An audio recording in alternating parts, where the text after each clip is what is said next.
Welcome back to the Good Back Podcast, where we'll be healing the spine in real time.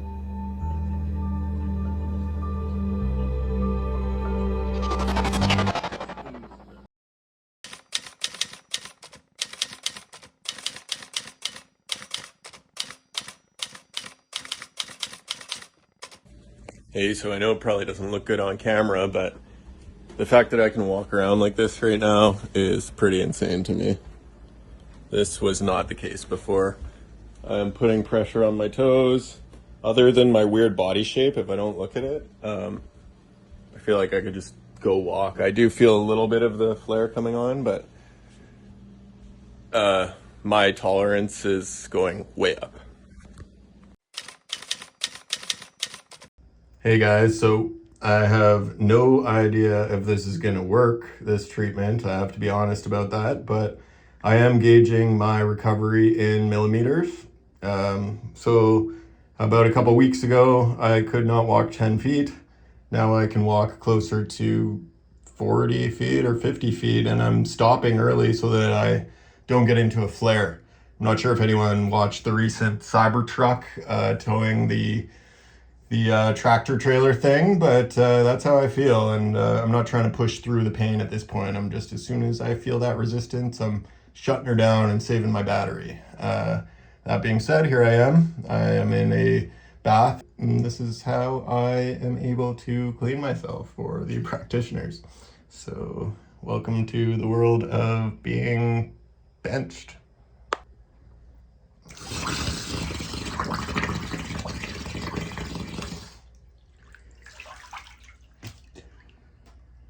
And that's how we rinse. You go through an awful lot of cack to find it, basically. That's right. And you're like in the Klondike going through rubbish. Yeah. So yeah. Yes. It's crazy. Some of these guys are getting so good at marketing, and like you say, we are kind of trying to take advantage of social media. So are they. You're trying to get a message out because you're frustrated that the world is not listening to proper healing techniques, and they're trying to make money. That's the difference. But yeah, we will prevail. There we go. Perfect. Hey, so I don't know if you got my video, but I've been having some pretty nice walks. Yes. How are you today? I'm good. How are you? I'm good, thanks. Hello. Hi. Here's our talking head, Damien. Yeah. Okay. Oh yeah, because you're not getting a full body shot of me. Yeah. Just talking head. Just yeah. Okay, so I guess we're all here today. This is good. I didn't know what to expect. And not you, but I didn't know if Damien would make it. Okay. Yeah. What's changed since I saw you last time? Well, so in the description of healing in millimeters and gauging recovery in millimeters, we're still talking feet. So this morning I woke up and went for a walk, and I was like, where's the pain? And I was looking for the pain, walking around, couldn't find the pain. Okay. So that was cool. Okay. And my numbness in my foot is receding a little bit, and my flares at night are less. Both last night and the night before, I slept a clean extra hour, so that might just be the new norm. I'm not even in the 5 a.m. club anymore. Okay. Yeah. And what else? Just general sensation. So right now I was just doing some stuff and I've aggravated it, 3% or whatever, very light. And I feel that here in the outside of my shin especially. Yeah. But when I calm down, I have a sensation that my spine is healing, but that might just be all in my head, but I'll take it. Okay. Mm-hmm. So what protocol have we changed to? Because you texted it to me, but The only difference is that we're now on a 5 minute. So you'll do 5 minute, 5 minute, 5 minute, 5 minute like that. Okay. And then the reason is that we are doing a 3 megahertz pass first, because that's surface level, skin level, right? And then we do a 1 megahertz pass. Yeah. And that's deeper tissue. Yeah. And Got it right. the reason we did that is I found out that his machine, the ultrasound machine, goes up to 3 watts, and I thought most machines in England now they max out 2.5. I can't get a 3 watt. Yeah. I didn't even assume it would be 3 watt. And he was looking at it thinking, you've got 3 watts. at 3 watts, the 3 megahertz gets stuff done, I find. At 2.5, it doesn't really work. I use it higher up the body, and but on the lumbar, it doesn't really do much. But at 3, yes, it does something. And so I thought, oh, okay, let's bump the power up to 3, both on the 1 megahertz and on the 3.5. And we start off with the 3.5, get it surfaced, 5 minutes, flip over to the second, do the one side of the spine, then the other side of the spine with that for 5 minutes each, then come back and do 5 minutes each at the 1 megahertz. And that's because the machine he has is better than my machine. So I've only got 2.5. I can't get a 3. Yeah, well, this is a $1,400 Canadian machine plus tax, but then it was Black Friday, and then I called the guy, and he said, oh, we already have the lowest price in Canada, can't do a discount. And then I typed in a discount code, and somehow got $50 off. So in the end, I ended up paying like 900 Canadian. So what's that, like 600 quid? By the time everybody gets to see what machine this is, yeah, he's going to be driving around a Porsche. Well, maybe I'll start one of these companies too, because that's all they are. There's just like 6 companies in Canada that are very simple drop shipping companies powered by Shopify. They set up a deal with the manufacturer, and they get their manufacturer price and agree to do 100 units a year, whatever it is, and then boom, there's tons of these guys. So they're all selling this wavelength. God bless capitalism, eh? Oi, okay, you got more gel? No, not yet, but turns out we've had a whole extra bottle the whole time. Okay, and have the new pads arrived? No, I had a nice chat with World Health or whatever. I told them, you know what, you did rectify the concerns, because they were just not responding to me for the last week, and then finally they responded to me. And they said that you can, if your pads arrive and they're not good, because I've already ordered more pads, then I can send them back and they'll give me a full refund. And I'm like, well, okay, you know what, already you've satisfied me, so we're all good. And then since we're doing half and half, you may just do left at the beginning. It's good pads for that break, my friend. The question is when they're going to arrive. Today. Oh, boo! But not those pads. The pads I ordered off Amazon are going to be here today. There is an Amazon package out the unit down there. Oh, there's apparently an Amazon package out there. I can get it. It's Oh, at the thank you. bottom one. They might be here now. We'll see. Okay, I've got these towels. And just so you know, that was a 1-day delivery.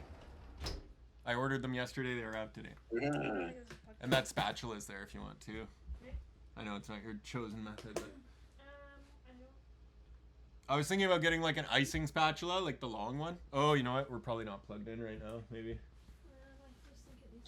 Oh yeah. You've got my. I've got a vision that could be really good. Yeah.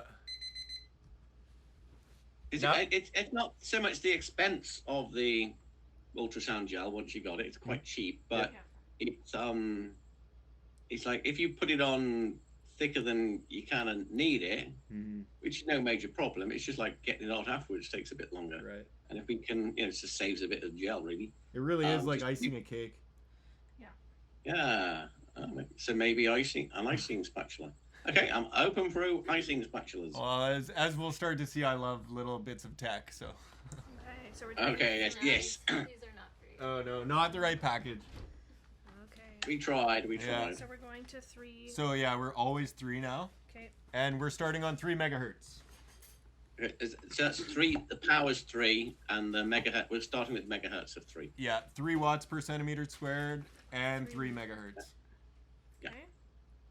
Okay. There you go. Hoo-ha. And Damien, do you have any thoughts on, because right now my head is lower than my tailbone. Do you think that's counterproductive?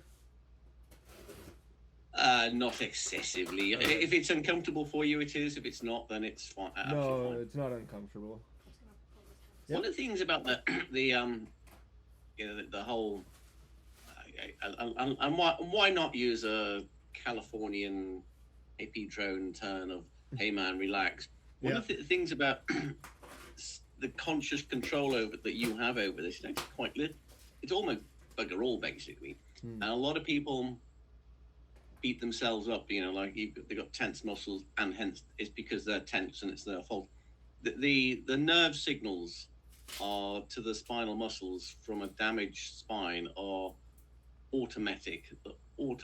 They have got nothing to do with whether you're happy or sad. Mm-hmm. And whether you're relaxed or you're not relaxed or you're in a meditative state. Yeah, it's got nothing to do with that at all. Right. Which is the exact opposite of what one guy was just telling me. And so what we're doing here is we are interfering with that ultrasound, that message between the spine saying, give me a massive spasm, and the muscle, and we're calming down the muscle, saying, no, we're not going to give you muscle spasm. And the moment we take that massive spasm off them, it asks for less of a spasm because it's under less pressure. So it's kind of that's it's nothing to do with your character, your childhood. You can't blame mummy for this one. So funny. It's all nothing to do with or any of that jazz. Which basically puts the entire Californian hippie industry out of business. Pretty much, including this guy I was just talking to. That's hilarious. Can't pull it up right now. Are you having any heat right now? No, I'm not. I have no drag. Yeah, she's getting no drag. It almost feels like it's not working. I noticed that at the beginning too. Hoo-ha. That's good. Yeah, I mean, and I think you could also get a bit of a different response from the 3 to the 1 megahertz. Right, well. right. That was, we were noticing thing. that last time. It's a bigger drag on the heavier one. But Henry the 3 is doing something different at a different level. So we're now covering the area, nice, and also with the different frequencies we're using, we're covering the different depths. We are with depth. What the thing with the submarines? They do You depth can keep bomb going. I'm type just thing. gonna aim this down a bit so your face is out. There we go. Okay. Yeah. Thank you Yeah. for that. Well, yeah. I either have to do it in post or now, so I'd rather do it now. Yeah. At some point today, if you were looking for anything to talk about, I was wondering if either of you two have any anything about the SI joint, right? This is this joint here, right? Oh, you got Joe on you. That's okay. Yeah, it's quite low. Yeah.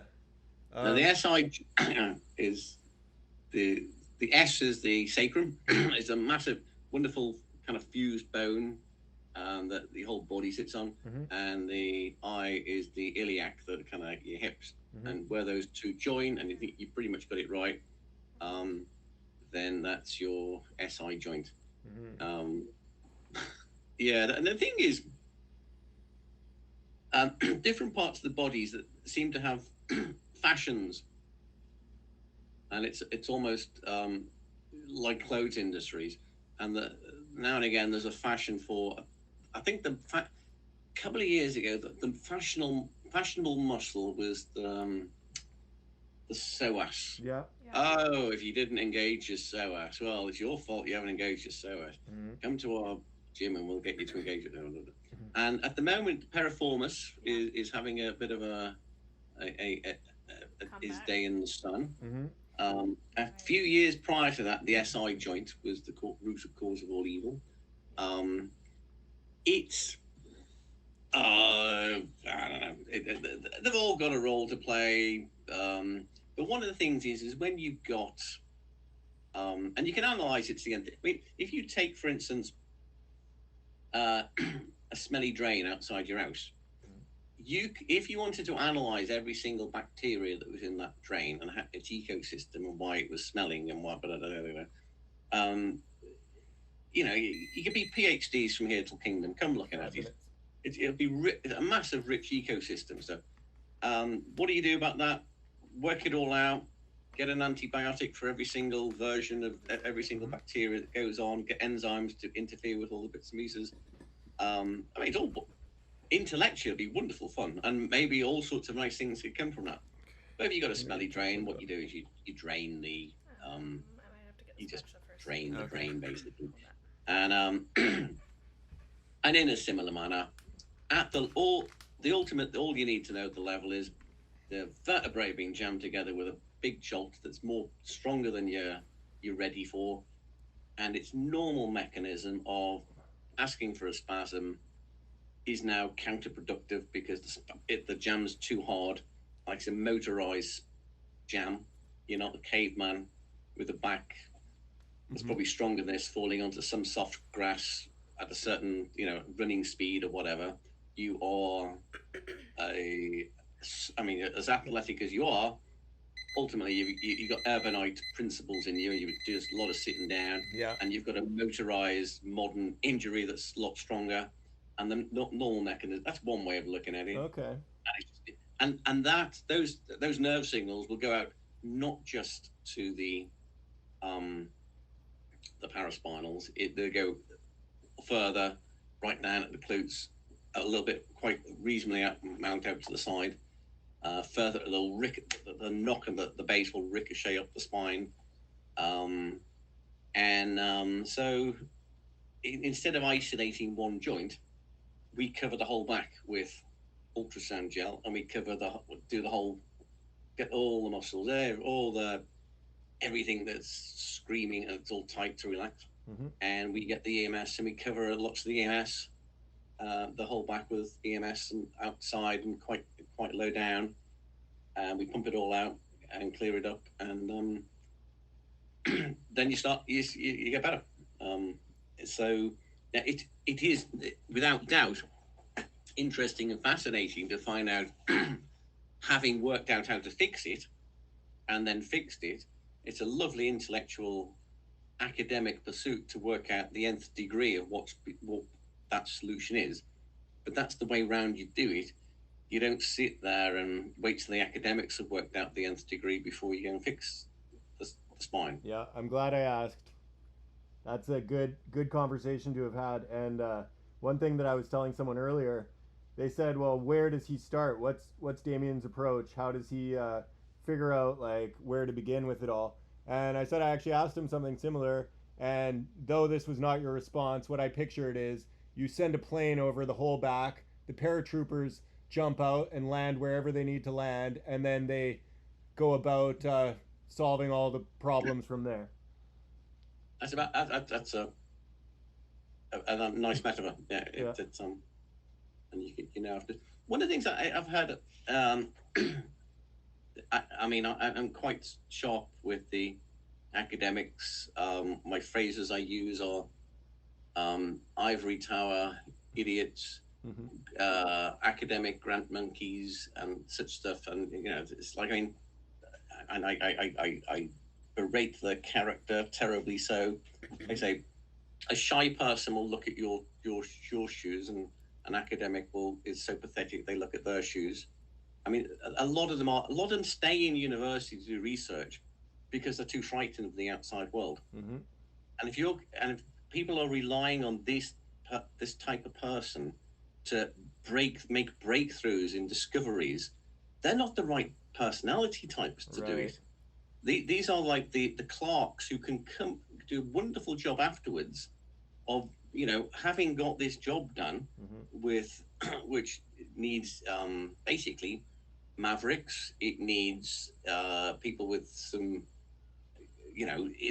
imagination to kind of work out how to do this. And it wasn't me who did this. It was all done before. I'm sort of used it, and that's when you after the event, then you get the academics to come in, and they can go, well, actually, it was only really the SI joint. It was only plus the relationship with that. It was the T7, T8 that was actually caused the problem. And then afterwards, we can refine the therapy to sharpen it down. And instead of fixing you in 12 sessions, we fix you in 6 sessions. Great. But at the moment, they're leaving people to languish for their entire life. And they're not even looking at anything like this at all. So it's one of the, I was chatting online to an academic a while back, many, many years ago. And he said, how can you possibly do something without fully understanding it? And it was done in it's a violation of the rules of academic. I said, well, the Egyptians were baking bread. I mean, everybody's baking bread and brewing beer. Basically, we know the Egyptians were doing it. We did a lot longer before that. And they didn't know perhaps what bacteria was, what sort of the yeast cells were, what the mechanism is. They just did it, and the bread rose and the beer brewed, and you eat your food. You don't need to know how it digests, and we still don't know how it digests. We don't need to know everything before we do it. And what we do is we do it, and then afterwards, after the event, the academic can come in and analyze it to the nth degree to give us some extra information, and maybe then make it more efficient on what we do. But they're not the people. They're not the right personality type, the right function to have leading things. It sounds like the short answer to him could have just been, "Should I just ask you the same thing?" Because how could he know everything? Yeah. Yeah, a bit of judo on him on that one. Yeah. I mean, nobody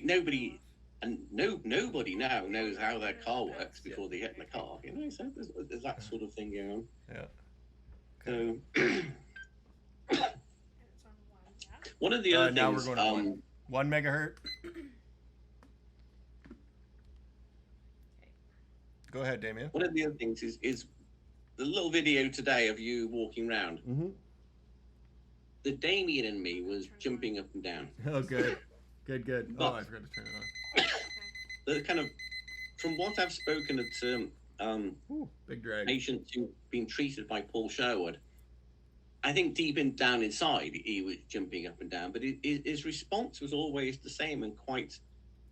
Power is probably not such the right word, but his response when the patient was like, "I'm out of pain for the first time in 20 years" or whatever.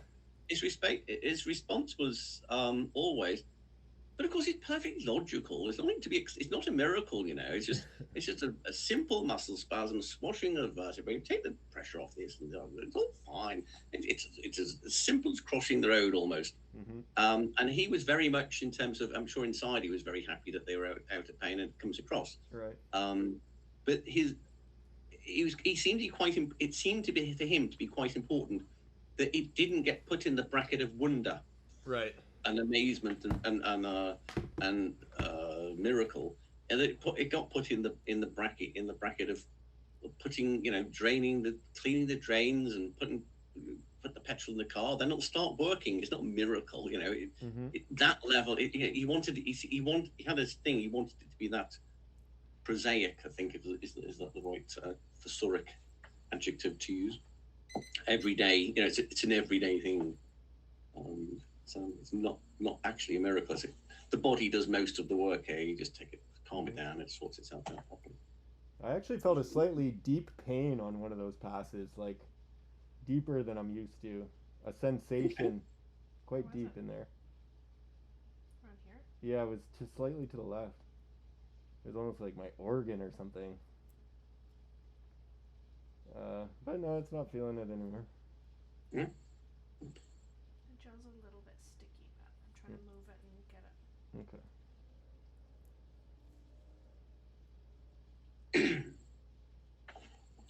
So, I'll be back in 8 seconds. Just get something on the other side of the room. Any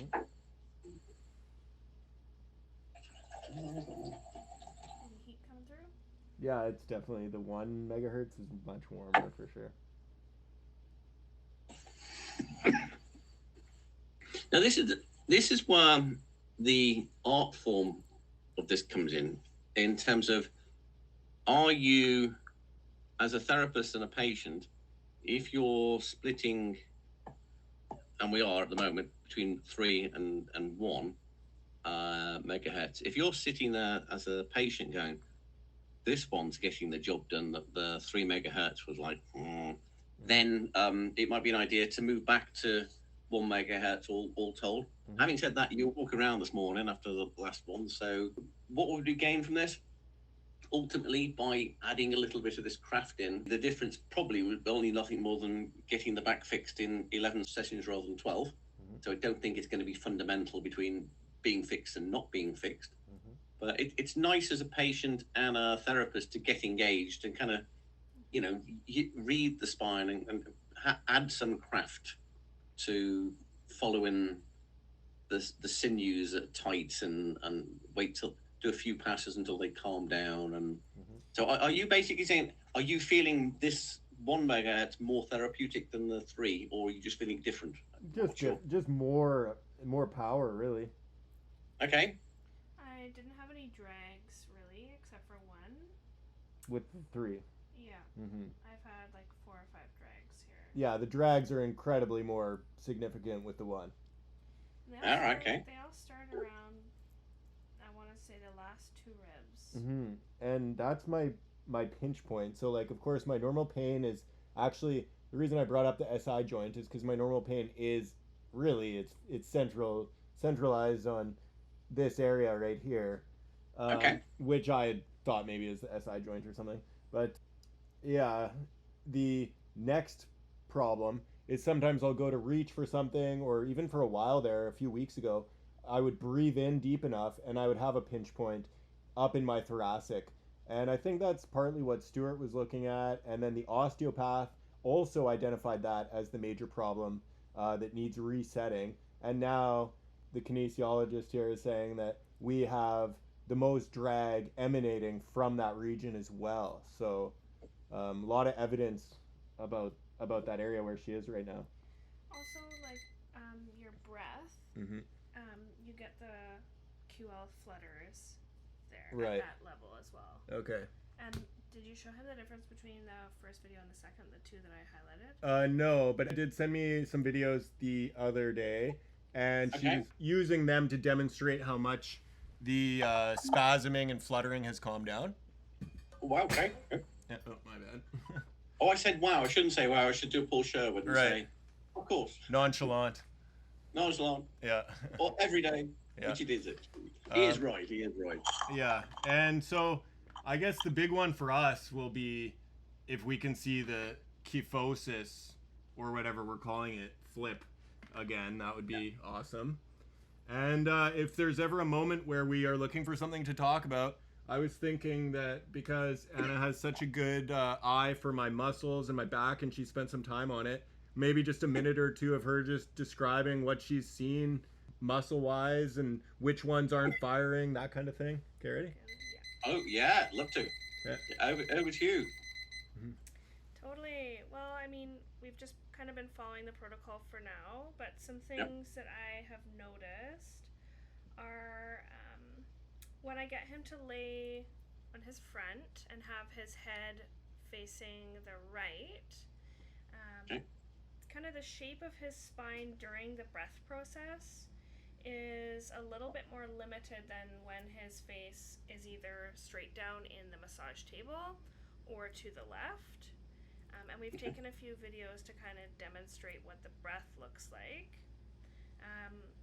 The QL overfires, the multifidus overfires on the left, and there's not a lot of activation on the right at all, even with the E-stem. So, I mean, my goal is hopefully to get, kind of autonomically get the right side to support the low back with weight-bearing movement, and just kind of be as supportive as it can be, and try to rewire that pathway, if that makes any sense, through movement once things settle down a bit. Mm-hmm. Right? Okay. That would be one of my goals. What are your thoughts? Yeah, Damien. Yeah. No. What? The way I'd approach this, I've got this kind of the overall protocol is when you have a spine and it's been jammed out of shape, Yeah. then I use the ASME and you just it just rotates and counter rotates the vertebrae and stuff that's all over the place kind of just goes back into place really easily. Yeah. Where you've got damaged tears, stuff sticking out, a hot spine, I don't use the ASME certainly over that area, and I do this exclusively until we get the damaged tissue repaired. Yeah. And now sometimes when you got a really hot spine like this, you do this and then you just keep on doing this and the back fixes itself. Mm-hmm. There's some interesting stuff. A few years ago, there was many years ago, not too many years ago, if you broke your leg, they would stick it in a cast. And then it was, I think it was some lad in Ireland, and he's like, I I do wonderfully bad Irish accent. I'm not putting me like me foot up, we want to be my arm in that. And he wouldn't do the cast, didn't go to hospital for the casting. And he had a reasonably bad fracture. And when the doctors looked at him 6 weeks later, his fracture had healed better than had it been in the cast. It was fixed better, stronger, straighter. And since then, we don't. The standard treatment isn't. Years ago when I was a kid, there was always some kid in the school somewhere, and you'd go around and you'd sign his broken leg cast thing. They don't put casts anymore because they just let the body fix itself, basically. And there's some work with animals whereby they've actually done quite serious breaks deliberately with an animal, and the animal has over 6 or 7 weeks, not a long time, well, because they don't live that long, but they're going to fix things for you. As internally has kind of done that to get the bone, not just fuse the bone, but get them straight again. And I just think this will fix itself once you just calm it down. I'm not against extra stuff to go to then speed that process up a bit. But I think very largely this will do itself. And when it doesn't, for my mind, I just run the ASME down the machine. I had a patient in a few years ago, and he said, well, I touched his, he said, you can't touch my back. He was with his wife of 3 years, and he said, you can't touch my back because if you touch my back, it's too painful. It just jumps like this. And I said, well, how did this start? He said, well, it was on the honeymoon. There was a swimming pool in this nice place they went to, and there was a hammock. And he got into the hammock, as you do, and within a half a second of having got into the hammock, he got out the hammock. He voluntarily went in and involuntarily came out, as people do when the first time in the hammock, right onto the concrete or the tiling of the swimming pool, which is by the side of the pool. And since then, for 3 years, he'd had this, and it was a similar jumpy sort of back to what you had. And so what I did with it, he said, how can you fix me if you can't touch me? If you can't touch me. So and I started off with the ultrasound, and I was able to gently scrape the cold gel on. He just about made it. Then we gently did the ultrasound. We'd make sure to put no pressure on, and it calmed things down so much, enough for me to do the ASME machine on him at very light power. And after that, he stood up. He said, "Oh, I'm fine. It's all fixed." But I did need I did need the ultrasound and the ASPE to get the job done. Right. So I look at your spine and I think, once the damage is healed, and there's with that screamy stuff, there'll be damaged tissue in there. I think once that's healed, I'd run the if it doesn't fix itself, which it may very well do. Really will. It's very highly possible. I'd run the ASME machine up and down his spine a few times, and that would fix the rest of it. Basically, it is my approach. But the what I'm looking at is it's either Max Planck or Linus Pauling back in the 1900s. He was saying that science progresses one funeral at a time. Some great scientist comes up with some great idea, and it is brilliant. It is a big jump forward. But then he hangs around for another 20 or 30 years before he's dead, and the whole world stops because nobody can say anything because Einstein says this and Einstein's still alive. Well, other people come up with, building on that and challenging that, but because he's the big name. And I see that a lot with in every field of academica in terms of progression of the field.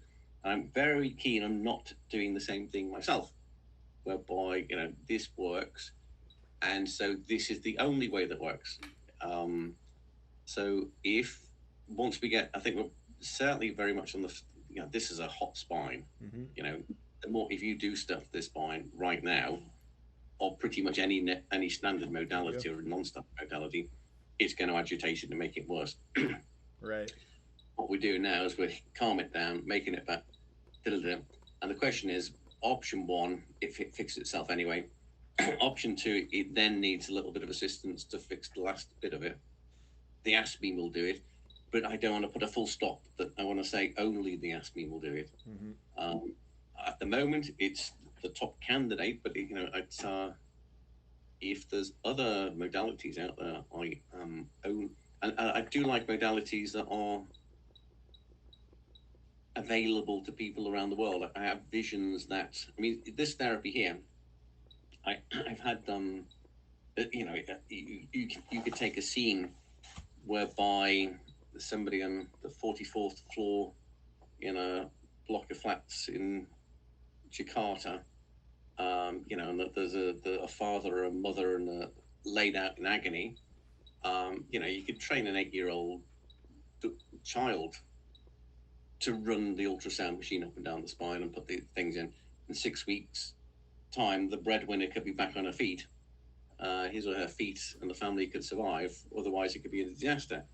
And I like stuff that's going to be 35. Oh, that's a good level. Good. Well done. And you've done it well by not doing that on the first go, and the second go you kind of built up, and you that's just so important. You didn't jump to that. Okay. Otherwise, you jump up, and it's despite human nature and boys' nature to Rambo these things out. You've eased into it. I'll show you the right too. I went to the other side. Okay. We're just getting some good visuals here that I get to see. Yeah, so the left one fires, shoots my hips over to the left, and the right one barely fires. It does on the second one though. Oh, it does? It's better than last time. Okay. And I mean, it's tempting to send one of the signals up until they feel like they're firing evenly. Well, that is a method I often do. I don't like the first session because but often when you go, I'm not feeling anything. You get a bit higher, but now I'm feeling something, and so I'm not against umping. 35 isn't the max. 25 to 35 is you, even if you're not feeling it, is happening. Right. And maxing it can be good, but right now in my head, I don't think we need to go any higher than this. I think this is, you're walking around today. Yeah. And you weren't walking around for many moons before. Small gains, yeah. Small gains. Yeah, the thing is, I'm still trying to get to the point where I was before I did the virtual surgery. Okay. Which was still a problem with my alignment, but I mean, I was getting on airplanes and driving and going to appointments and stuff, so we've got a big trough to get out of. Yeah, but if I could play golf and I knew what metaphor of what 6 iron to get at the sand pit, I'd put that one in there. But I hate golf. Crazy golf is my limit. So you can. Yeah, I'm not ready for golf yet. Wedge iron, isn't it? Anyway. Yeah. Okay. All right, and that is our cycle on this level. Just gonna shut her off. Okay.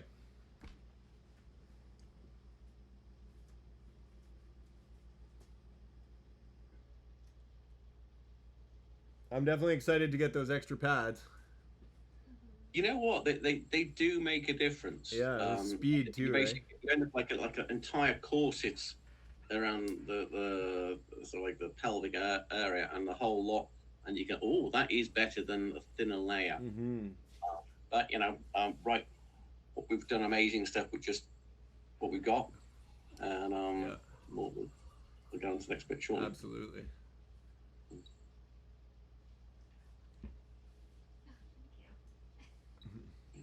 Oh yeah, one of the in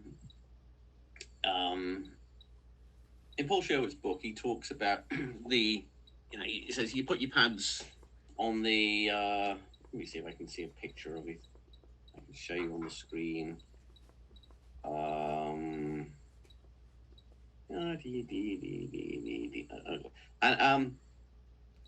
And he doesn't say what position the patient should be in, but I had a patient come round and that had been treated by Paul himself many years previously, and I had her sitting up in a chair. Now I've treated most of my patients like this, sitting up in a chair, and I usually do it.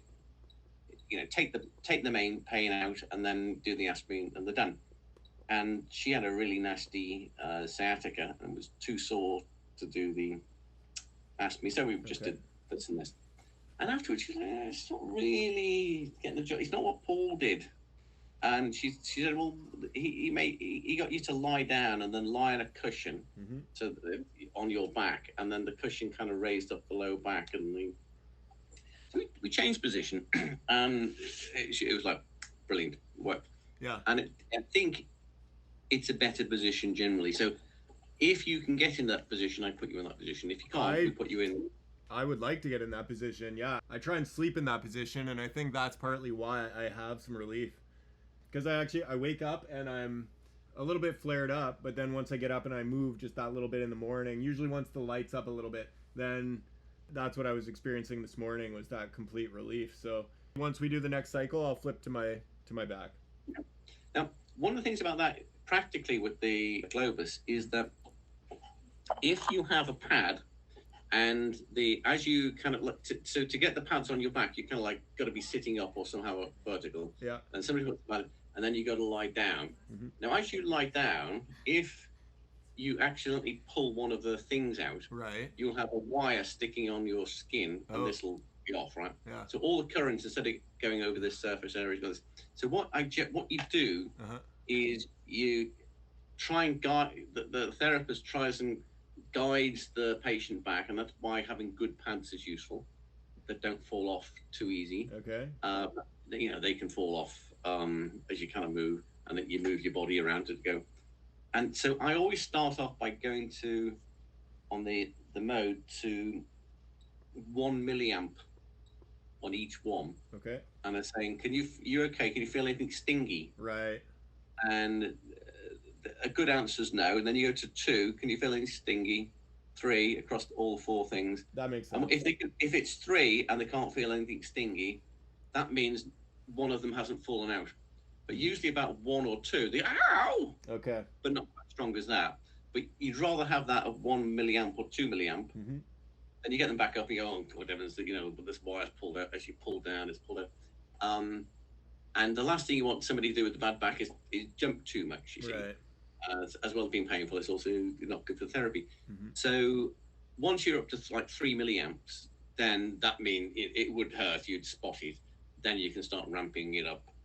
Whereas on here, we can see what's happened to the pads, and there's not that pull. There's a little practical thing in terms of when you go on your back, and then we have a cushion underneath that to kind of slightly raise up the back as well. That's a good protocol. That makes sense.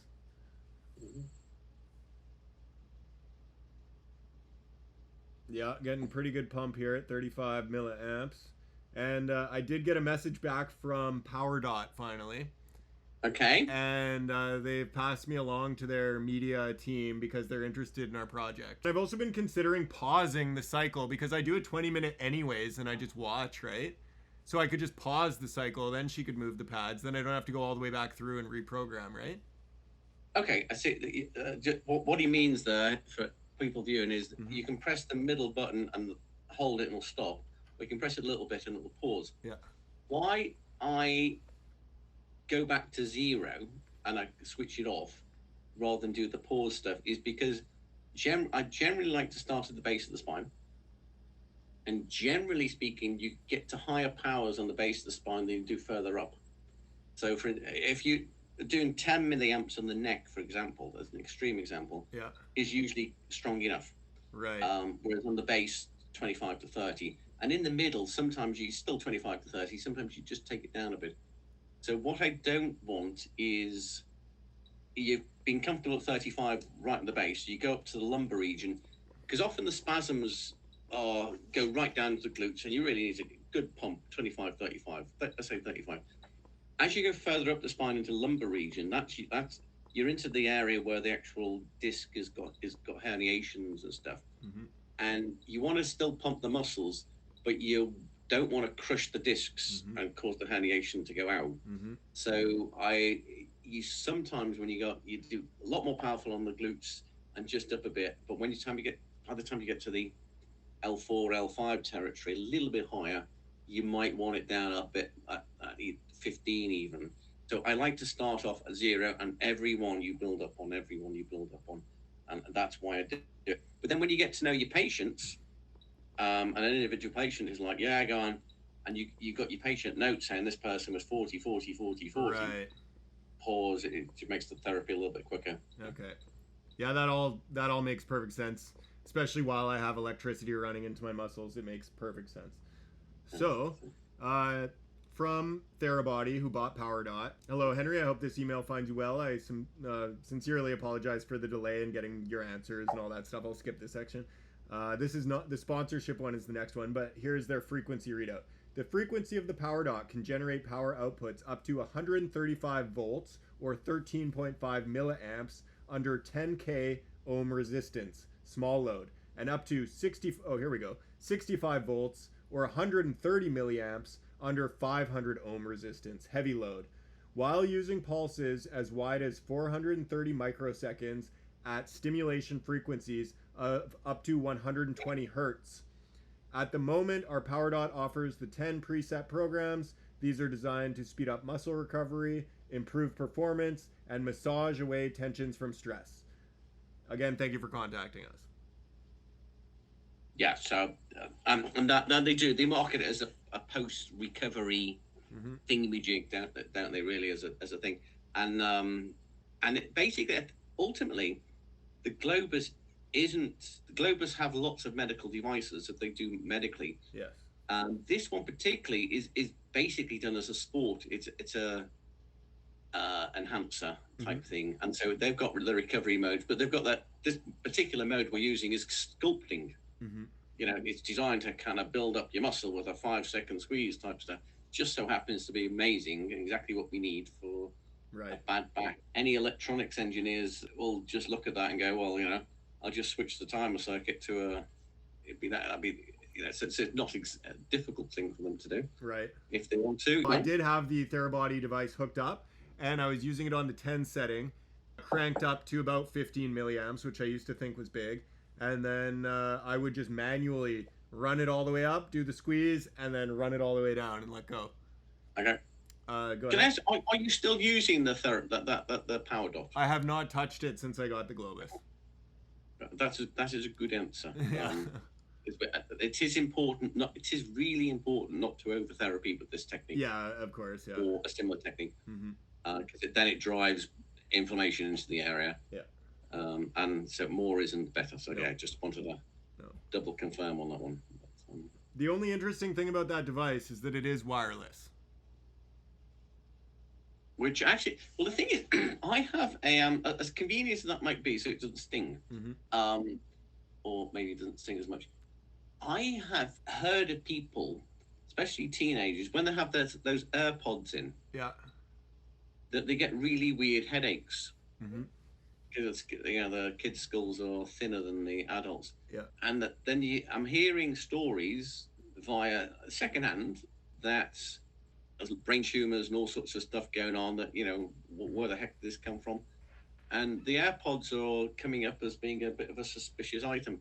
And I had a patient in, because a lot of my patients will use an iPod type thing to listen to music while I'm doing therapy.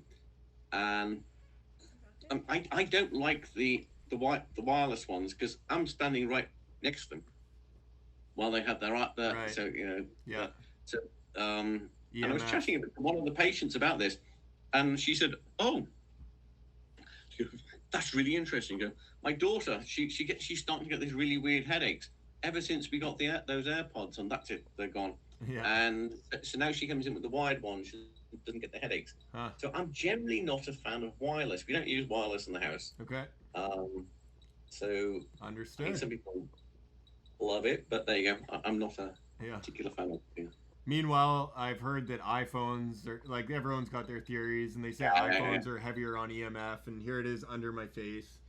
But yeah, That's kind of the Live. junction where you don't want to go. It gets you eventually. All these things. and I was just saying this is a junction where I don't want to go too crazy, and I can feel that. Okay, you have got a class quality therapist behind you who can guide you with those little things. Totally. She's reading that well. If that's the case, she's calling that out. Yeah, she is on it. Making the Canadian healthcare system look good, even though she's like a independent agent for it.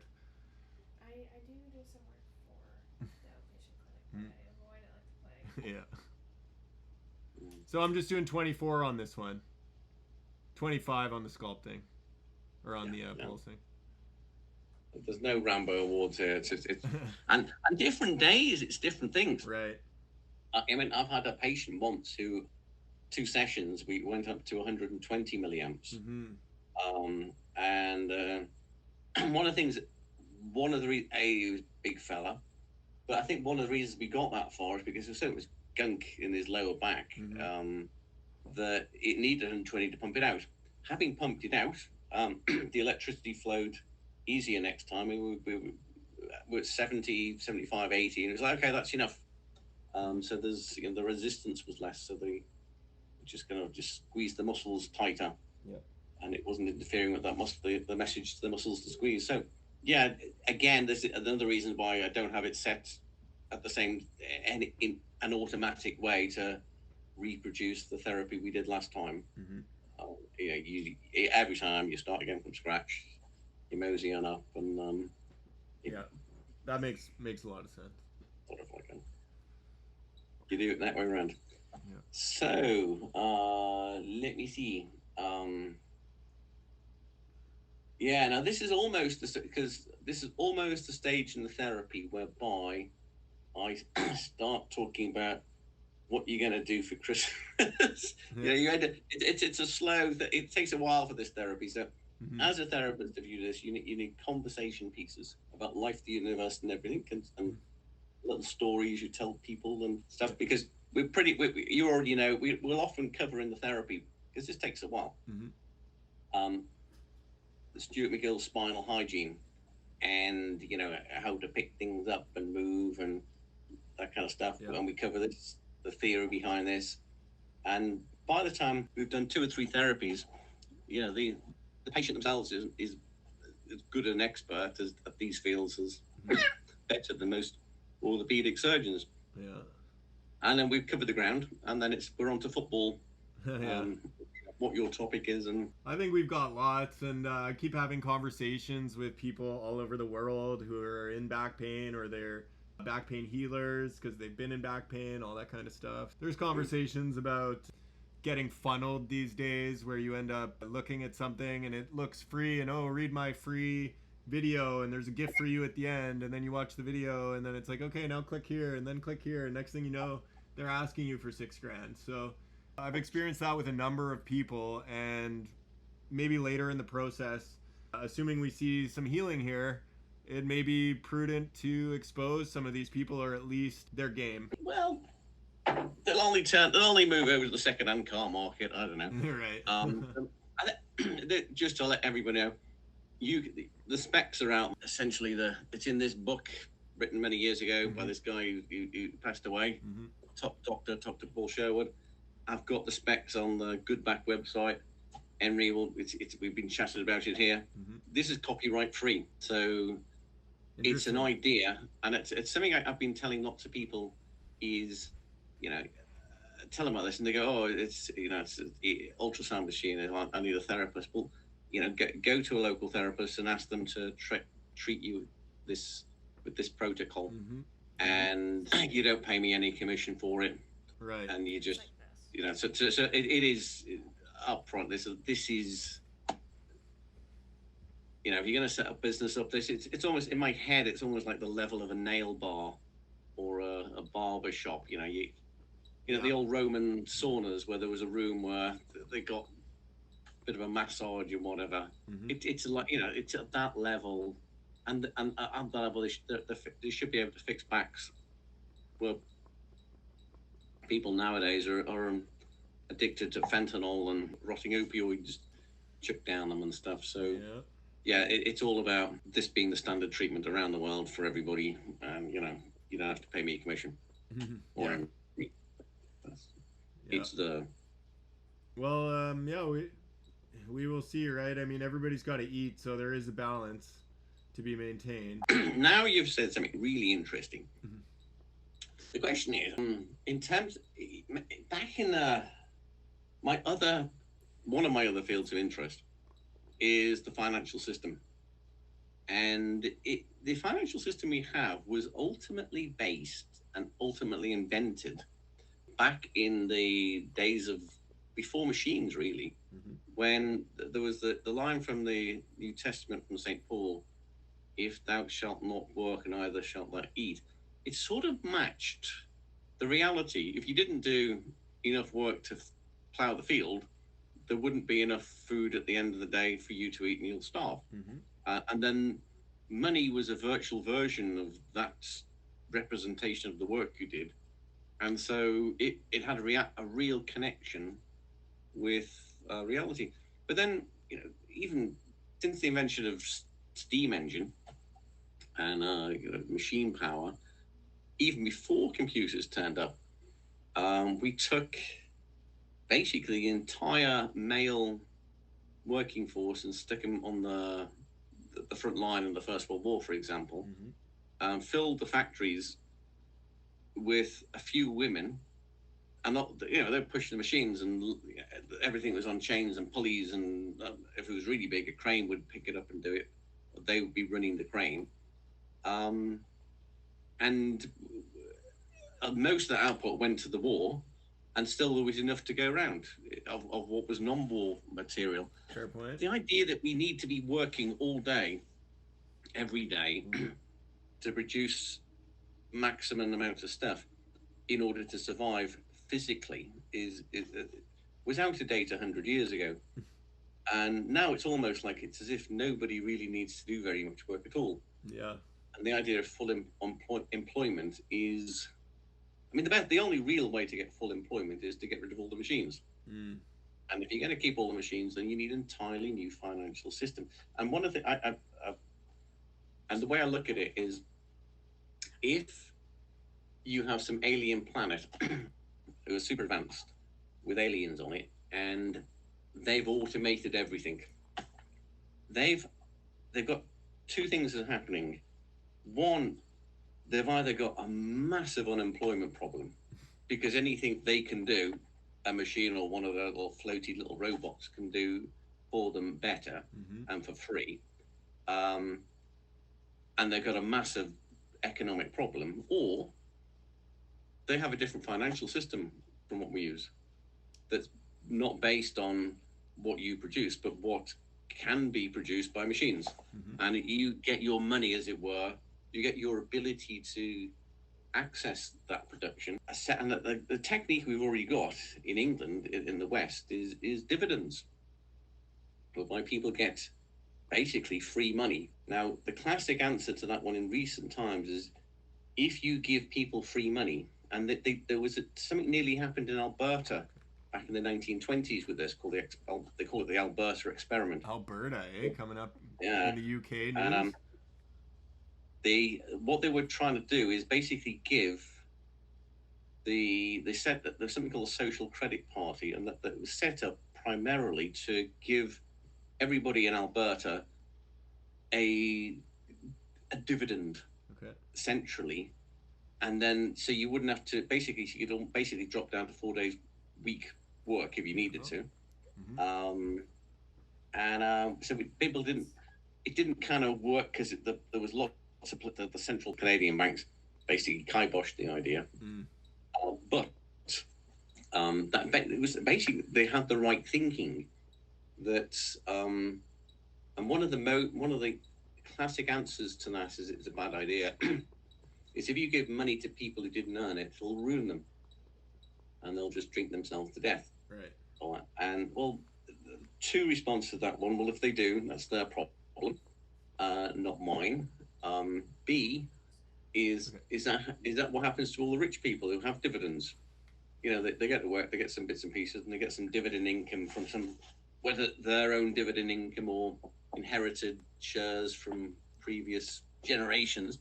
And generally what happens is people who have a bit of extra are not living hand to mouth all the time, and are not just working themselves silly just to pay the rent and just to get some food on the table.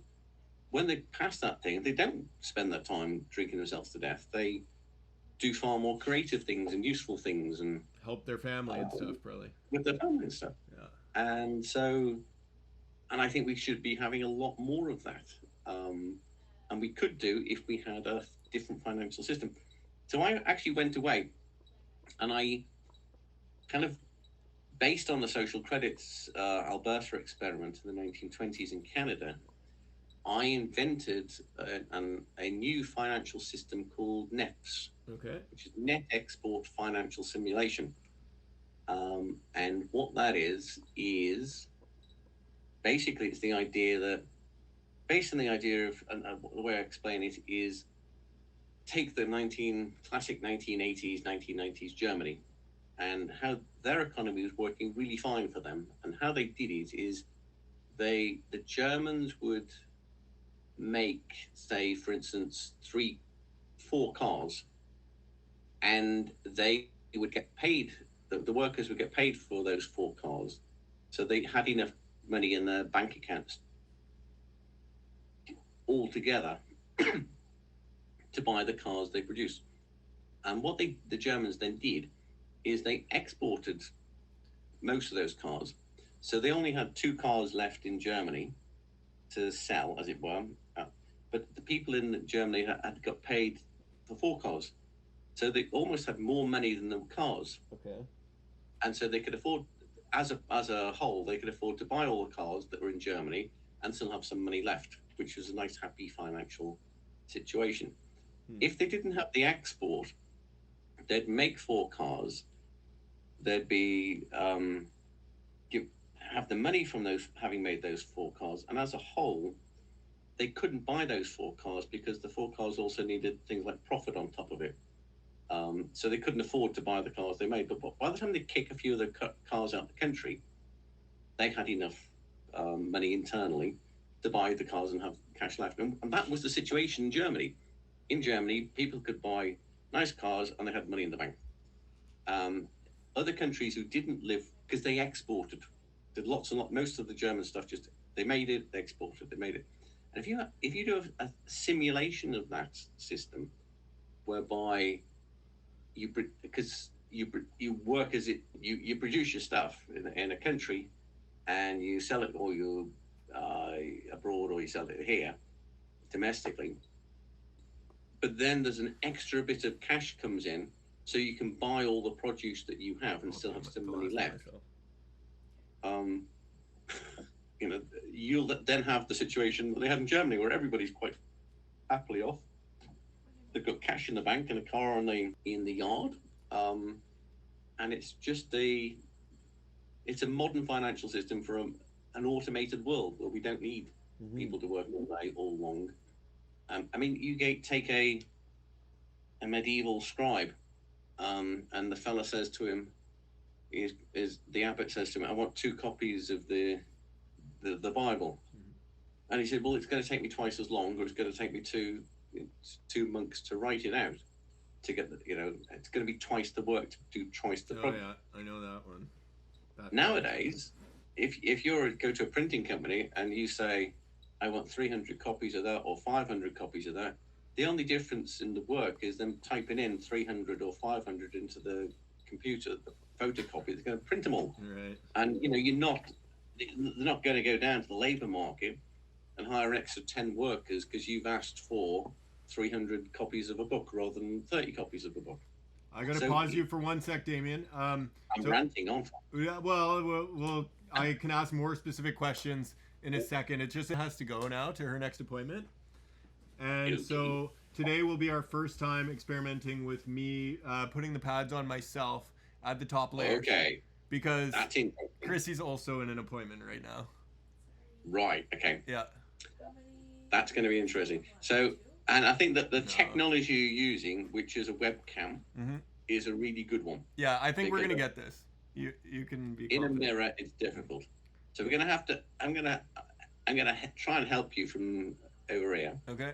But we're gonna have to have some sort of nomenclature. So when I said it's that pad over there, Right. you know what pad over there it is I'm talking about. So can we name the pads 1, 2, 3, and 4? Dark blue. Okay. Okay. All of the electrodes are pointing down. Okay. So if you pull up on them, they'll pull off nice. Got you. Okay. All right. I'm trying to be thoughtful about that. Very nice. You're always very thoughtful. Thank you so much. Okay. Bye, guys. Okay. See you later. I catch you around. And oh, that just reminded me of something that I thought I should ask about too quickly. No, not you, but yeah, have a good one. She just said something that I was like, maybe it'll come back to me. But okay, so with your simulation theory, the idea is that they don't actually need to work, so they would simulate the idea out, establish how much money it would cost, and that's the only way that they would be able to determine that number is because they use a simulation to come up with it. Is that what you're saying? It's one way. I haven't thought of it. I wouldn't express it that way around. It might end up being that sort of. It's more to do with like, if you were to say, if a country produces X amount of stuff, 5 units, and it's a difficult thing to count, but monies are usually a nice universal way to count it. In terms of if they produce this stuff and then they try and sell it, it's almost like what's needed as a dividend is the extra cash in order to buy everything. So then, and that extra cash to be distributed across everybody in the country, rather than those people who worked, who did the job to earn it, to earn the money. Because when you make something, your wages anywhere along the manufacturing line going to get included in the costs, and the price of the good is always higher than the costs, and so you end up with this problem of the population can't buy all the goods it sells ever, and that's why every country is getting more and more in debt. Right. In order to survive, it's more and more debt, and to reduce the value of that debt to a manageable level, you end up the technique that's being used for the past 100 years is inflation. So, that's why we end up. I mean, we were promised in 1970s by the Prime Minister of England, Harold Wilson. He said, "Oh, with the white heat technology, we will, the world will be totally different in a few years' time." And we were promised Jetson-like lifestyles where we spend our time living, and all it's meant is we just work harder and longer, and get taxed more or more in debt. And it's like there's a stage where we are working as fast as we can. We got machines that enhance that work to produce massive amounts of really top quality stuff. This is going to be tough. This is going to be tough. And that reminds me of what I was thinking too, is that, so Anna told me that she's got the light blue on the inside and she's got the dark blue on the outside. And that explains why when I was trying to fire one side off separately, I couldn't. So would it be more conducive potentially to do blue pads to the right and light blue to the left kind of thing? Or is it better to have middle and outside? Well, I've only ever done it crossed. And that just seems like a sensible idea. But I am open to, why not? Yeah, that's just because it does feel like sometimes when I turn up 1 amp on one side, I can produce that symmetry, but I'm not sure. Maybe I'm wrong, right? And there's no way to really tell. You might be able to really good idea there. Now, one of the issues exactly why you've done most of the lumbar region, which is where most of the problems are, right? And you've just done that part where the part of the thoracic. So the next bit level up is the extra bit. The position you're in, lying down, twisting around, I'm more worried that you'll pull your back out than just say, listen, we've done enough today. Right. And Yeah. Tomorrow we'll have pads that when you put them on, that will stick. Right. Because those pads are almost falling off already. Okay. And I just think I have to tend to agree with you right now because it's like if you've ever seen the bodybuilders try and touch their back, that's how I feel right now. They can't do it, right? Okay. Yeah, so when I finish changing the world of backs, I want to change the world of finance. Yeah, it sounds like it. That's awesome. And I have my own theories that I've developed over the years too.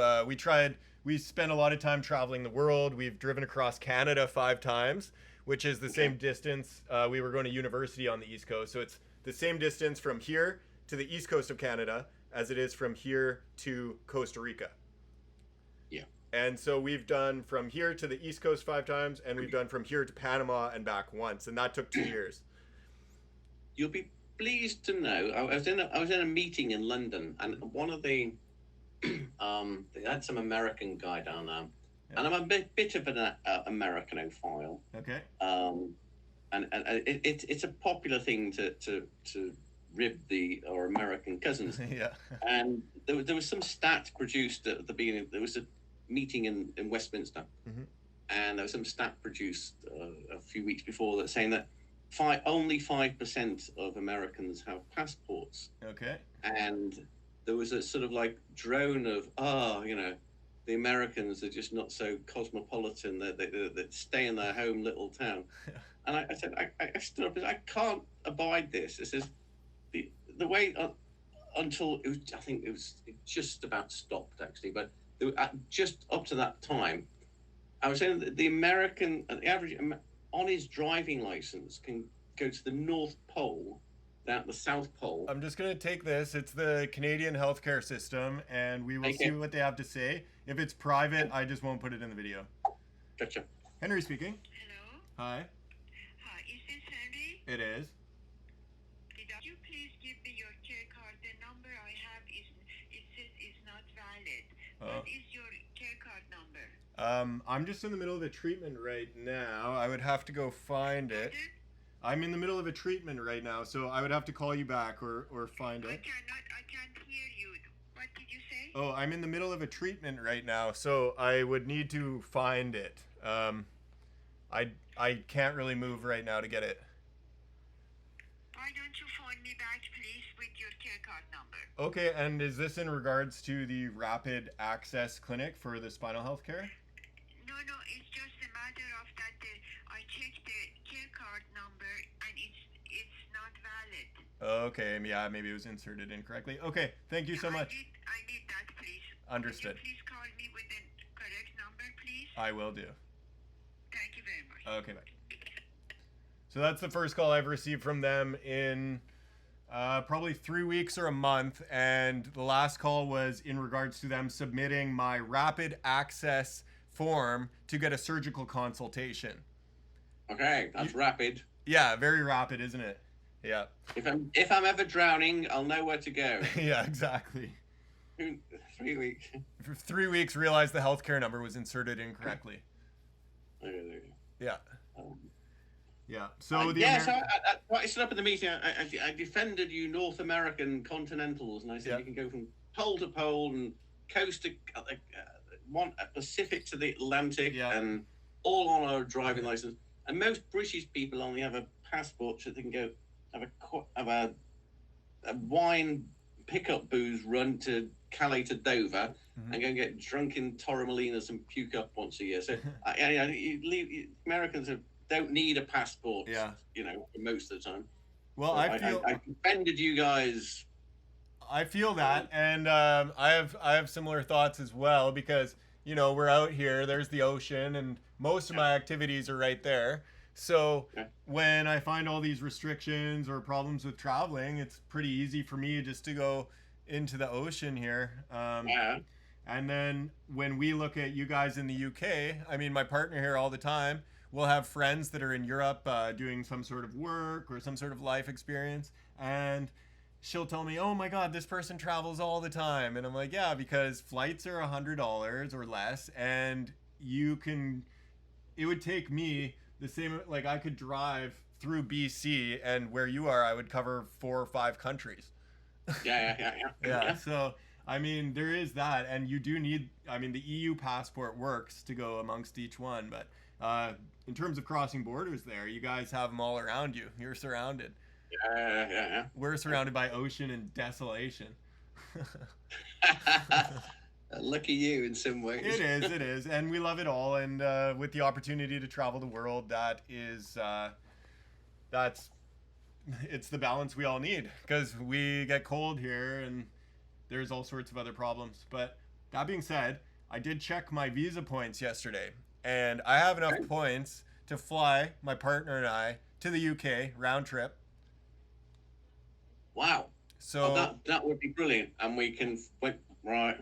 Mm-hmm. That sounds perfect. So that might work out, and yeah, that's cool. So I think we've covered a lot of this today. We've done the treatments.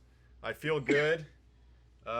Gauging in millimeters, everything is moving in the right direction, and it's not one of those things where I expect to just stand up and all of a sudden be standing up straight, which I'm not. But yeah, I mean, I feel good, and for anyone who's interested, this is the problem region here, and already I feel I've got more alignment going on. I feel like you are standing straighter than even that. It's been that. And we'll be able to cut the videos together and see. And of course, when this first happened, you see my hip here. This is the first thing that set me off, and it made people start freaking out, myself, my friends, whatever. This hip sticking out. And I have seen in a lot of the forums that this is a symptom of whatever you want to call it, whether it's the discs or the iliacus or whatever. Something is forcing me over, and that's why the EMS is cool, because I can really tell that, like, a muscle up here on my left side and a muscle down here on my right side work together to get that alignment. So you get a feel for how living anatomy. It's not just a picture. It's like, okay, you fire this thing. Yes. That's a nice little self-learning exercise. it is. And the Stuart McGill stuff, that's where it comes in handy, is just the little movements around the house, and something as simple as flipping over in bed, or how I weight my feet when I put them on the floor, all of that stuff. Just to stay out One of the things flare. I recommend to a few patients of mine is they get like a chair next to their bed, and the chair's facing away so that the back of their chair is near their bed. Right. So that when they want to turn over at night time, they can grab hold of the chair and use that as a little aid. Right. And when they get up in the morning, they can grab hold of the chair as a little aid. I push and that's this. helped a lot of people. Yeah, I push this bed right up against here when I sleep, and so I actually end up being a rock climber. I've got my hold right there. Gotcha. Yeah. I like it. I'm afraid I'm gonna rip the window off on myself one day, but we'll cross that bridge when we come to it. Okay. Yeah. Okay. Well. So Henry, it's fantastic to see. I mean, you are looking a lot better. I mean, good. Both you professionals are saying it. Loads more to come, and one day, you will very shortly. You'll be standing up in the morning, and a lot of this stuff for me happens overnight. Okay. When you're sleeping. Yeah, it seems that way. You notice in the morning you have a better night's sleep. You're waking up a bit better more. There's the initial morning thing, and you're standing up. Yeah. And there's the twinges. Oh, that's not as bad as a twinge as it was before. And oh, look, I'm standing a bit straighter. It's. Once again, you are speaking the language that I wouldn't have understood before, and now it is whatever you call the absolute truth. That's what it sounds like to me. Because, yeah, 100%. Just keep on doing it. Rinse and repeat, as they say, and we'll get that shortly. Speaking of that, I have a nice little segment coming up. I took some videos in the bath today explaining how I am able to kind of function, and the rinse cycle, and how I have to hold my breath and blow bubbles and stuff, and that actually made me come up with a concept. So soon, I think we're going to do a video. I'm going to get my free diving gear. I'll put my snorkel on, and then Chrissy's going to walk in and say, this is this is what happens when your partner can't do what he wants to be doing or whatever. And I'll be in the bath with my snorkel, washing my hair. If I ever do anything like that, my wife walks in and goes, "I'm married." Well, turns around and walks back out again. It's always a great line. Yeah, exactly. Yeah. Okay, well, Damien, it's always a pleasure. And I've been editing these videos. And just, I'm realizing a few things. I did grab a notebook, and I'm thinking that we need a little bit of context. I'm able to find it in our videos, and so that's why I haven't been just pumping out like full length videos of our sessions. I'd rather edit them together, right? And yeah, make it nice. So I did have a few things. Basically, the intro we've already talked about. Welcome back to the Good Back Podcast, where we heal the spine in real time, or whatever. I'll work on the timing. Nice, that's good. Yeah. And then swoosh, and then like a little TED Talk noise or something. And then episode 0 we don't have yet, and I think that's going to be important because people need context. They're going to be like, "What is this?" You know, if they're, I think they're going to be watching like an hour per episode or 45 minutes per episode of just and us talking, right? Which to me, if it was me and other people that are in this amount of pain, I've already watched these videos like 3 times over. I can't stop because there's things that I had my face down. I didn't see your hand motions, stuff like that. And I love them. And that's why I sent you that message. And I said, this is gold. Like just so many moments of you doing the right hand motions and stuff. So, yeah, that's going to be really good. And then episode 0, I mean, who is Damien? Who is Henry? Okay. Who is Henry? What are we doing together? Why? What are these other practitioners? Which healing modalities do we employ? The Sherwood technique, the paraspinal lymph drain massage, the ultrasound, the EMS, the AMC, which we're not going to be doing together until another segment where everybody watches me pack my suitcase and go off into the world with my newfound ability to do so. And then the red light. Currently, celery juice, tart cherry, creatine. What am I taking? What drugs am I on? What have I reduced? Right? Yeah. All this is good stuff. And just to put it in a nutshell, I can't stop taking gabapentin, but I've completely stopped taking the naproxen, which is like Aleve. And then I also completely quit smoking weed. I used to smoke a lot of weed. I was using it to cope with this heavily. And now it's gone. I just don't even, it's weird. Like ask my friends, like I smoke quite a bit of weed and now I don't. So 0. I had a patient a few years ago, and I used to work at a working men's club. Yeah. And so I'd fixed backs, and there was the conversation downstairs. These were lads who this was a real working men's place where the people had got up at like 5 o'clock in the morning to clean drains, do roofs, bits and pieces in all weather. Yeah. And they finished work at like 4 o'clock, and they were in bed at 8 o'clock to do the whole thing. So they didn't fit in the normal social life, and their clothes were all mucky and muddy. And every bar you go into in England says no working men's clothes are allowed because it's too muddy and smelly from the posh office bloody workers. Anyway, and this place was run for them by them, and they'd go in and they were shattered and tired, and they'd have a couple of beers. They'd have a chat to the barman about football. Bit about women, maybe bit about, because the bar staff themselves were working men, so they are tools and bits and pieces, and then they'd say, "Oh, I might got a bad back," and if they ever mention that, say, "Go upstairs, he'll fix you." So they come upstairs and he'll fix me. And yeah, it was a nice little. I really enjoyed working that place. That sounds great. But one of the guys there, he sat at the bar. And he was my second ever patient. The first guy was the barman.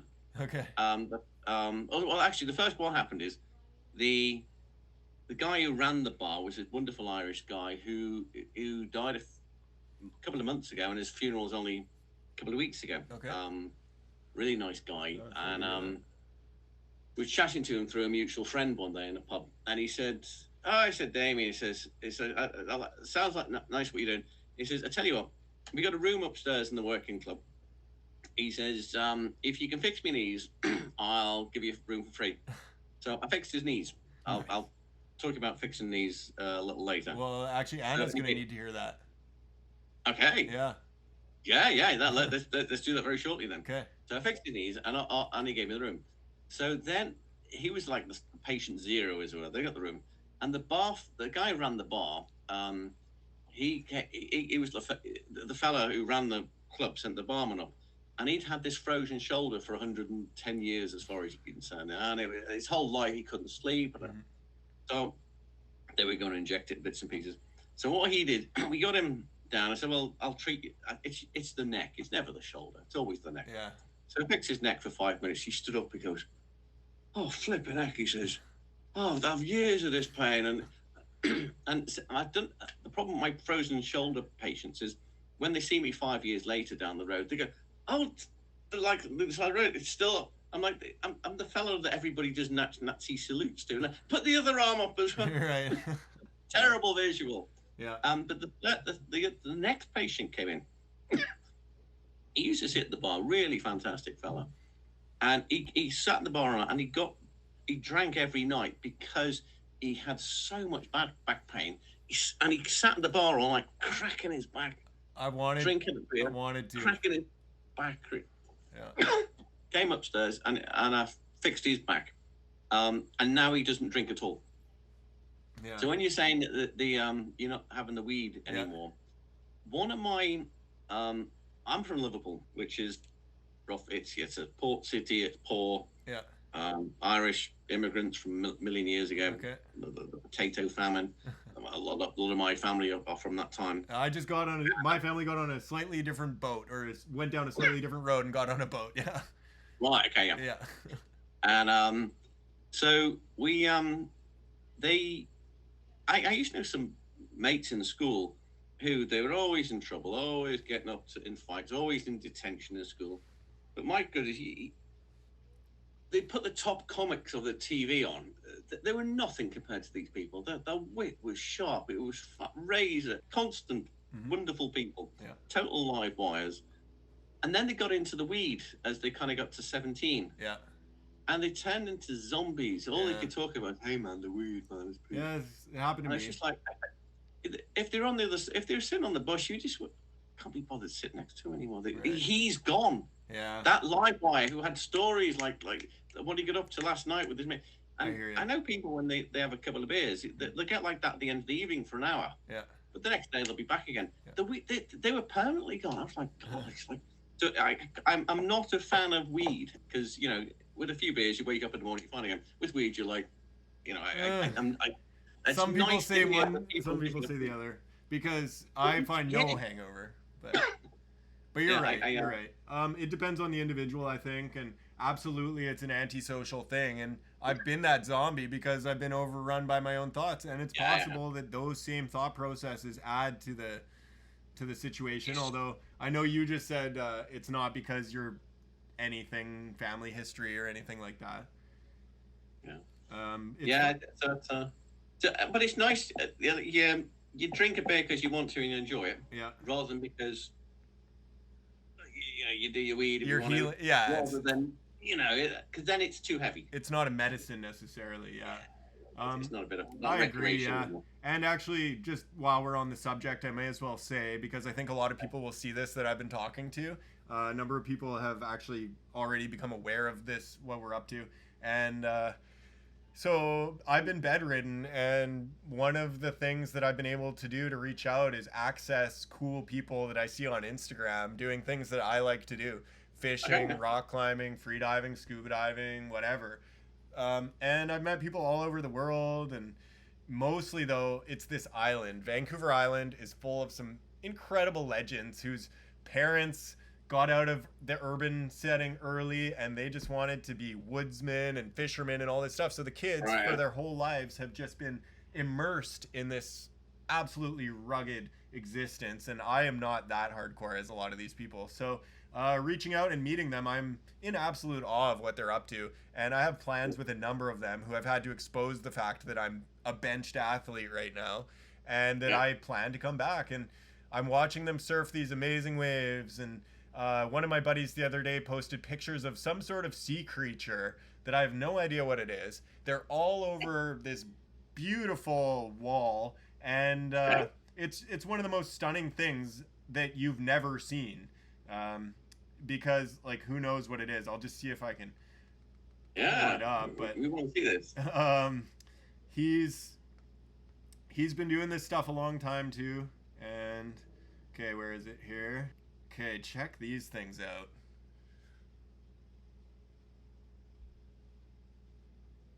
So that's under the ocean here, like near where we live. Yeah. And to me, I want to go see those things. Right. Yeah. But I also want to surf the waves. I also want to do all this stuff. So that's what I'm saying here is that I've made plans with a lot of people because I'm here with nothing else to do. And I mean, in 3 weeks from now, it's the solstice, the winter solstice, which means the days are going to start getting longer. And when that happens, you know, I'm still confident. I've still got time and patience. But as the days start to get longer, we're going to start creeping towards the season around here where it just cannot be missed. So, the outside for somebody who the outside thing on fixing a back like yours is 12 weeks, right? And your back didn't start off at the outside. Mm-hmm. As I said, when I first saw your back, I thought I fixed worse backs than that this week. Yeah, you said that. So you'll be less than 12 weeks, I'm pretty sure. Mm-hmm. Calling it is always a difficult thing. Muhammad Ali was brilliant at calling things. Other boxers go, I don't know what's going to happen, but he was. I'm not a great caller. Well, the fact you even try is less awesome. than 12 weeks. Yeah. And optimistic. In my head, I'll tell you what it's in my head. In my head, it's 4 to 6 weeks. Yeah, well, I've been before. I would look out the door, and I'll add a link to, or I'll post the video that I sent you this morning. In this, okay. I'll throw it up in here. But yeah, so before I felt depleted and almost scared in a way. I didn't want to go outside. I just wanted to bed down and be inside and heal and all of these things. And sure, I was stir crazy then, and I'm probably stir crazy now. But there is something happening where I am getting this energy when I start walking, and it just makes me want to go out there. And I'm forgetting that I'm in pain when I find a comfortable position. And so my buddies will be chatting about a dive that is about to happen or a jet ski trip or something. And I'm thinking like, oh, I'll just go. Even one of my buddies, he's working on a movie up island right now. And I was like, oh, I should just go join them and see if I can kind of hang out, even though it's like not something I would normally do. And then I have to remember like, actually, no, if I try to do this, I'm only going to make it like 100 feet from here. So anyways, before I was very aware of that. I was incessantly aware of that, and now I'm starting to forget it just enough, even while I'm standing up walking. You know, I just want to go put my pants on and head out, or my trousers, as I guess we should say here. But yeah. Anyways, it's phenomenal. So I'll take even these gains. I'm already happy. We already got a bird in the hand, right? Yeah. So we'll just keep going with this, and I'll say this probably every episode, if I stand up straight and I walk away from this and I am healed, like my whole life is never going to be the same. And all of my friends and family, their lives are not going to be the same. Yeah. My plan right now, one of my dream visions that I'm holding in the future, because just as a precursor, real estate around here is basically unaffordable. We're early 30s. We are in the demographic surrounded by our friends that have just watched houses double in price. Basically on the island, a $200,000 house is now almost 1.2 million, so that's more than doubling. Somewhere in there. $500,000 house easily is now 1.5 million. So for us, that means that we would have to pay basically a $6,000 a month mortgage. Okay. We wouldn't really make that work even without kids, and a number of our friends have kids too. So yeah, it's an interesting terrain. And what this has led me to, between the healing and my partner already having healed and becoming a healer and the intense conditions, my dream right now is to find a waterside healing venue where we can set up things to cater to people. One thing I've realized is caregiver fatigue, right? no matter what you do, your caregiver is going to get fatigued. Yes. They're going to be stressed out that they're going to miss you falling, or they're going to create a fall, or they're going to miss a nutritional waypoint in which you then fall into a nutritional deficit and now you're in a flare because of it or something. There's just all these stresses, and I've seen it tire out the strongest people already. And I have a lot of friends who, one of my good buddies there, Jonathan, you'll watch this. He's had a really tough go. He lost both his parents in the last few years, and he has had to do a lot in terms of mentally understanding the way of the world and just finding solidification in his own day-to-day activities. So he had the most to say about caregiver fatigue to me, and it was very eye-opening. Anyways, now that I'm rambling, I will say that I want to find a facility, where we can have like a hot tub, for example, or a warm pool where I could actually lay down in. Like, there's very few conditions where I can lay down flat in a warm water body, right? Something as simple as that. Little facilities where we're doing the healing modalities and her healing modalities and stuff like that. So hopefully, I'm putting it out there, eventually we will find somebody or something where we can get the funds together or the property together and create this space to heal people and help family members. You've got a very good point. I was chatting to a fella, and he's living in way south of London, and really bad back. And I went down to him on the first session. Oh wow! I don't normally do home visits, but okay, he's a friend. Mm-hmm. So all the way down there, and because he couldn't move out the house, right? And then that got him better enough to come up to my therapy room, but that was a long journey for him. Yeah.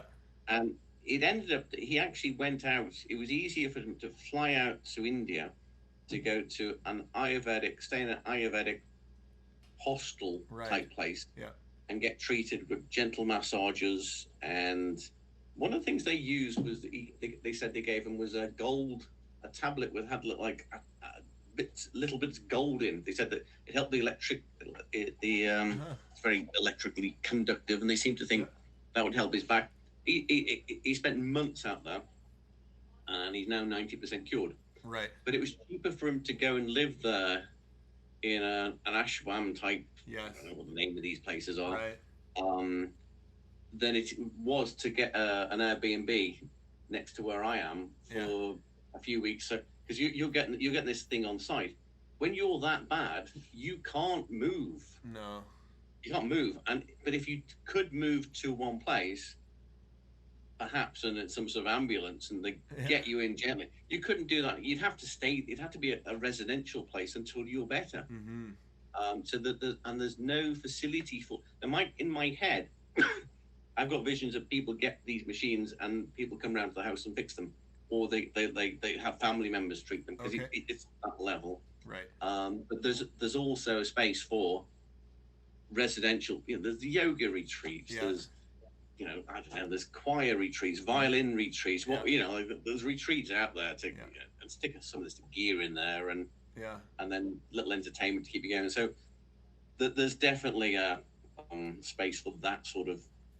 Yeah, and it's not a money maker. It's more of an opportunity for. I mean, just on the kind of maybe selfish front, I need a place to reside eventually, and so I always tend to be near access to kayaking and swimming and stuff like that. And so if we can find a place like that, the island has many hidden corners with cheap remote things going on. And so I have a number of places in mind already. And if we could find something where somebody could somehow get there, we already actually have access to 2 ambulances. That's a whole nother story we can talk about. Okay. But we could potentially get them there, and then get them healed to a point where we actually start getting them into nature. And someone like maybe there, she does water work, and she's going to do water work with me in the new year. Probably, again, I got healthcare coverage, so I may as well. Once you heal me, and then I'll still I want to learn how to be a water healer. So just that immersive approach. I'm very interested in Anna's technique on that. I want to see what. Yeah, it sounds very interesting. So it goes on. And I also want to see your lymph drainage show. We're gonna do that this Wednesday. And Great. if possible, so I've ordered the Sherwood books. They say they're on their way, but they're not here yet. And so if possible, if you were able to find a chapter on Sherwood's technique, that would be great to tell Sheena about. Yes, I'll get some material to her. Okay, cool. Yeah, so that'll happen Wednesday at 10 a.m. our time. So Okay. What is that? 6 p.m. your time. Okay. Yeah. Right. Another good session, another good day. Hopefully another good night's sleep. Yes. But that's coming on back. I mean, just as you look, you know the way you're in the same house as a child for days, weeks, months, years. You don't notice anything, and then the auntie comes around and goes, "Oh, how you've changed! Oh, how you?" This kind of routine. When you look at the videos of the speed at which you move your head and the manner of it compared to the first one, it was pained, and just looking at your back now, Mm-hmm. and you on the first session had there been a fossilization event, future generations would have had you down as a dinosaur. Yeah, exactly. The way you're back, and now it's like, it's okay. Yeah, that's exactly how Chrissy described me as well. I said, so like, because I'll have moments where I'm like, wait a second, maybe I was just like this forever and didn't realize. And so I'll ask Chrissy, I'm like, so like, when did this happen? Like, have I always been like this? Has this been years? And she's like, do you mean, have you been a dinosaur for years? And I'm like, yeah. She's like, no, it happened exactly when you thought it happened. Yeah. Yeah. Yeah. And next time, maybe we'll chat a little bit about Ayurvedic, because I've heard a lot about that as well. Yeah. We'll chat about Ayurveda. Ayurveda. Ayurveda, India. Ayurveda. Ayurveda. That's we pronounce I pronounce Ayurveda. Okay, yeah. Ayurveda. No, I don't know much about it. My wife probably knows more about it than I do. Right. But this fella went off and they did. That's all I know. They got him to do things like they did light massage, but like the lymph drainage. Yeah. They got him to sleep on a mat on the floor, which is in the inclined bed. I like to do an inclined bed and an earthing sheet. Right. So basically, he had an earth bed. Okay. Because he was on the floor, and the electrical conductivity apparently is quite useful, rather than your synthetic mattress in the middle. Do you have an earthing sheet yet? No, but I will get one right away. We do have a shungite mat. That sounds good. Yeah. Is that earth to the? I don't know. It's that's outside of my. But the other thing is, if you got to look at your climate. If you're prone to thunderstorms down there, I don't want you getting zapped by this thing. You need to be in a low thunderstorm area, otherwise you get kind of fried. Well, we're definitely not, but I mean, relatively. I'll look into it. Right. I've read about earthing, so I will look into that too. Everything helps. Yeah. And as long as we're just sticking strictly kind of to your protocols right now, then we won't be confused about what actually did the trick. Exactly right. Yeah. Don't do it. Right. Oh, hey, as they say in France, we'll catch you around. Okay, thank you so much, Damien. All right, bye. Bye for now. Bye.